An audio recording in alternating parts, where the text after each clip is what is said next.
আসসালামু আলাইকুম, স্বাগতম জানাচ্ছি বিবিসি নিউজ আন্তর্জাতিক সংবাদে। শুরুতেই সংবাদ শিরোনাম, এরপর বিস্তারিত। ইরানে আগের চেয়েও কট্টর পারমাণবিক উচ্চাকাঙ্ক্ষী শাসন আসছে, ভয়ে ইসরায়েল। ইসরায়েলের নিরাপত্তা মন্ত্রণালয়ে ইরানের ড্রোন হামলা।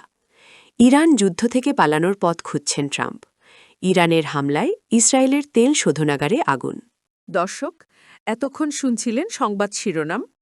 এখন বিস্তারিত। আপনি যদি ইসরায়েলের ধ্বংস চান এবং মুসলিমদের পাশে থাকেন, তাহলে ভিডিওতে লাইক করে চ্যানেলটি অবশ্যই সাবস্ক্রাইব করে দিবেন এবং আপনার মূল্যবান মতামত অবশ্যই কমেন্টে লিখে জানিয়ে দিবেন। এখন বিস্তারিত। ইরানে আগের চেয়েও কট্টর পারমাণবিক উচ্চাকাঙ্ক্ষী শাসন আসছে, ভয়ে ইসরায়েল। ইসরায়েলি সেনাবাহিনীর আইডিএফ সূত্র জানিয়েছে, ইরানের সঙ্গে এই যুদ্ধ শেষে আগের চেয়ে আরও কট্টরপন্থী ও পারমাণবিক অস্ত্রের দিকে ঝুঁকে পড়া একটি ইসলামী শাসন তৈরি হওয়ার আশঙ্কা রয়েছে। বৃহস্পতিবার আইডিএফ সূত্রে এই মূল্যায়ন জানানো হয়েছে। সূত্র পরিষ্কার করে বলেছে, এটি সম্ভাব্য ফলাফলের পূর্বাভাস নয়, বরং যুদ্ধের এই সংবেদনশীল পর্যায়ে বিভিন্ন সম্ভাব্য পরিণতির সৎমূল্যায়ন। 10,000-এরও বেশি ইসরায়েলি হামলা ও 8,000-এরও বেশি মার্কিন হামলা ইরানের শাসন ব্যবস্থা উৎখাত করার জন্য পর্যাপ্ত কিনা তা নিয়ে নিশ্চিত নয় আইডিএফের কেউই।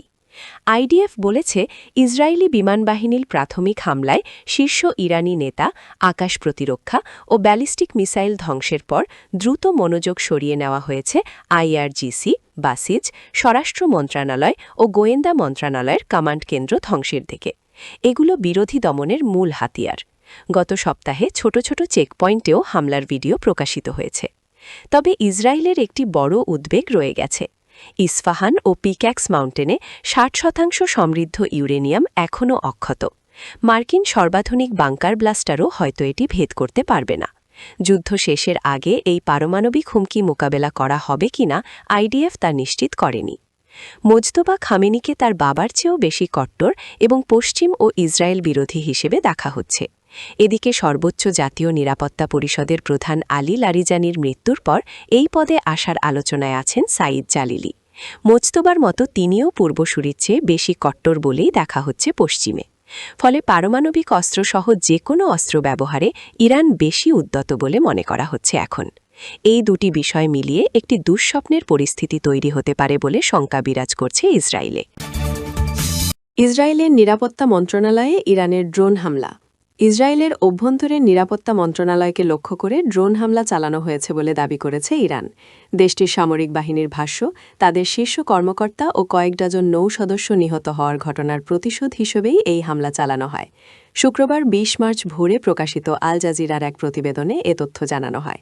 প্রতিবেদনে বলা হয়, পশ্চিম জেরুজালেমে অবস্থিত সংশ্লিষ্ট মন্ত্রণালয়কে লক্ষ্য করে হামলা চালানো হয়েছে বলে দাবি করেছে তেহরান। ইরানের সামরিক বাহিনীর বিবৃতিতে বলা হয়েছে, যুদ্ধজাহাজ আইআরআইএস ডেনায়ের বীরদের রক্তের প্রতিশোধ এবং দেশটির গোয়েন্দা মন্ত্রী ইসমাইল খতিব হত্যার জবাব দিতেই এই হামলা চালানো হয়েছে। তবে হামলায় কী পরিমাণ ক্ষয়ক্ষতি বা প্রাণহানি হয়েছে সে বিষয়ে এখনও নিশ্চিত কোনো তথ্য পাওয়া যায়নি। এর আগে ৪ মার্চ শ্রীলঙ্কার দক্ষিণ উপকূলে ইরানের যুদ্ধজাহাজ আইআরআইএস ডেনাকে লক্ষ্য করে যুক্তরাষ্ট্র টর্পেডো হামলা চালায় বলে অভিযোগ করে তেহরান। ভারতের মহড়া শেষে দেশে ফেরার পথে জাহাজটি হামলার শিকার হয়, যাতে ৮০ জনের বেশি নৌসদস্য নিহত হন বলে দাবি করা হয়। এদিকে চলতি সপ্তাহের শুরুতে ইসরায়েলি বিমান হামলায় নিহত হন ইরানের গোয়েন্দা মন্ত্রী ইসমাইল খতিব।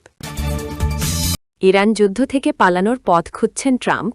ওয়াশিংটন ভিত্তিক think tank Quincy Institute for Responsible স্টেটক্রাফটের ভাইস প্রেসিডেন্ট ত্রিতা পার্সি এক বিশ্লেষণে জানিয়েছেন, মার্কিন প্রেসিডেন্ট ডোনাল্ড ট্রাম্প ইরানের বিরুদ্ধে চলমান যুদ্ধটি আশানুরূপ ফল না দেওয়ায় এখন এই পরিস্থিতি থেকে বেরিয়ে আসার পথ খুঁজছেন। পার্সির মতে, ট্রাম্প নিজেই উপলব্ধি করছেন যে যুদ্ধটি বিশেষ ভালো অবস্থায় নেই এবং উত্তেজনার পারদ আরও চড়ানোর মতো বিকল্পগুলো যুক্তরাষ্ট্রের জন্য বেশ সমস্যাসংকুল, কারণ ইরানের ওপর আঘাত হানার পাল্টা চড়া মাশুল দেশটিকেও দিতে হবে। এই বিশ্লেষণে উল্লেখ করা হয়েছে যে ইরান ইতোমধ্যে তাদের পাল্টা আঘাত হানার সক্ষমতা প্রমাণ করেছে। তারা এমনভাবে হামলা চালানোর সাহস ও সামর্থ্য দেখিয়েছে যা বিশ্ব অর্থনীতির ওপর বিপর্যয় নামিয়ে আনতে পারে। বিশেষ করে পারস্য উপসাগরীয় সহযোগিতা পরিষদের জিসিসির সদস্য দেশগুলোর অর্থনীতি ক্ষতিগ্রস্ত হলে তার সরাসরি প্রভাব মার্কিন অর্থনীতির ওপর পড়বে। এই ধরনের অর্থনৈতিক ঝুঁকি ট্রাম্প প্রশাসনের জন্য একটি বড় উদ্বেগের কারণ হয়ে দাঁড়িয়েছে।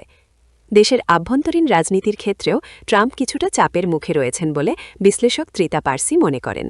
তিনি জানান, আমেরিকার সাধারণ জনগণ এই যুদ্ধের কড়া বিরোধী হলেও ট্রাম্পের নিজস্ব রাজনৈতিক সমর্থক গোষ্ঠী বা বেস এতদিন এই অভিযানে বেশ জোরালো সমর্থন দিয়ে আসছিল। তবে যুদ্ধের বর্তমান গতি প্রকৃতি দেখে এখন সেই কট্টর সমর্থকদের মধ্যেও এক ধরনের অস্থিরতা ও স্নায়বিক চাপ তৈরি হতে শুরু করেছে। সামগ্রিক এই সামরিক ও রাজনৈতিক পরিস্থিতির চাপে পড়ে ডোনাল্ড ট্রাম্প এখন একটি কার্যকর এক্সিট স্ট্র্যাটেজি বা যুদ্ধ থেকে সসম্মানে বেরিয়ে আসার উপায় খুঁজছেন। পার্সির মতে, নিজের রাজনৈতিক অবস্থান ধরে রাখতে এবং অর্থনৈতিক বিপর্যয় এড়াতে ট্রাম্পের সামনে এখন এই সংঘাতের সমাপ্তি ঘটানোর পথ খুঁজে বের করা ছাড়া বিকল্প নেই। ইরানের হামলায় ইসরায়েলের তেল শোধনাগারে আগুন। ইরানের ক্ষেপণাস্ত্র হামলার পর ইসরায়েলের হাইফা শহরে একটি গুরুত্বপূর্ণ তেল শোধনাগারে আগুন লেগেছে। ধারণা করা হচ্ছে ক্ষেপণাস্ত্রের ধ্বংসাবশেষ থেকে আগুনের সূত্রপাত। উত্তর ও মধ্য ইসরায়েল সহ জেরুজালেম এলাকায় বিমান হামলার সতর্ক সাইরেন বাজার পরপরই এই হামলার খবর আসে। তাৎক্ষণিকভাবে ক্ষয়ক্ষতি বা হতাহতের বিষয়ে কিছু জানা যায়নি। আগুন নিয়ন্ত্রণে এসেছে কিনা তাও স্পষ্ট নয় বলে জানায় রয়টার্স। উল্লেখ্য, গত বছর ইরানের সঙ্গে ইসরায়েল যুক্তরাষ্ট্রের ১২ দিনের যুদ্ধের সময়ও হাইফার এই তেল শোধনাগারে হামলা হয়েছিল। বুধবার ভোরে ইসরায়েল ইরানের সাউথ পার্স গ্যাস ক্ষেত্রের একটি পেট্রোকেমিক্যাল কমপ্লেক্সে বিমান হামলা চালায়। এটি বিশ্বের বৃহত্তম গ্যাস ক্ষেত্র এবং এর একটি অংশ কাতারের। সেই হামলার জবাবে ইরান সৌদি আরব, কাতার, কুয়েত ও সংযুক্ত আরব আমিরাতের জ্বালানি ক্ষেত্রে পাল্টা হামলা চালিয়েছে।